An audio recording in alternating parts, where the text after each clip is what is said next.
దీన్ని సుహేలి ఐలాండ్ అంటాం. చూడండి, ఇక్కడ ఉన్నది సుహేలి, ఇక్కడ ఉన్నది Minicoy.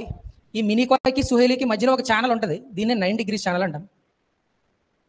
Okay, Suheli island and Minicoy island separated by 9 degrees channel. ఇది మినికాయ్. ఇక్కడతో ఇండియా అయిపోయిందిరా, ఇక్కడతో ఇండియా అయిపోయింది. ఇక్కడ చూసి ఇక్కడ ఉన్నాయి చూడండి, వీటిని మాల్దీవ్స్ అంటాం, మాల్దీవ్స్. సో ఇక్కడ ఛానల్ ఉంటుంది, దీన్నే 8 degrees ఛానల్ అంటాం. ఇండియాని మాల్దీవ్స్ని సెపరేట్ చేసేది ఏదంటే 8 degrees channel. Okay, 8 degrees channel separates India and Maldives. 8 degrees channel separates Minicoy and Maldives. 8 degrees channel separates Lakshadweep and Maldives. అంతా ఒకటే, బట్ రకరకాలుగా అడుగుతాడు అంతే. ఓకే, సో లాస్ట్ ఛానల్ ఏదంటే లక్షద్వీప్కి 8 degrees ఛానల్ అనమాట. అది లక్షద్వీప్ గురించి. ఇక్కడ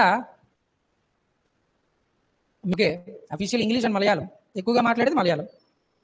ఏ హైకోర్టు పరిధిలోకి వస్తారని అడిగాడు అనుకోండి, కేరళలో ఎర్నాకుళం హైకోర్టు ఉంటుంది. ఎర్నాకుళం హైకోర్టు. సో ఇక్కడ అఫీషియల్గా మలయాళం అండ్ ఇంగ్లీష్. సో ఎక్కువగా మాట్లాడేది మాత్రం మలయాళం. ఇక్కడ ఎక్కువ ఎవరు ఉంటారంటే ముస్లిమ్స్ ఉంటారు.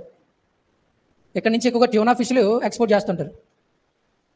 ట్యూనా చేపల ఎక్స్పోర్టింగ్ ఉంటుంది ఎక్కువ లక్షద్వీప్ నుంచి. రైట్, చూడండి ఇక్కడ ఒక ఐలాండ్ ఉంది, దీన్ని అగట్టి ఐలాండ్ అని పిలుస్తాం. ఈ అగట్టి ఐలాండ్లోనే ఏముందంటే ఎయిర్పోర్ట్ ఉంది.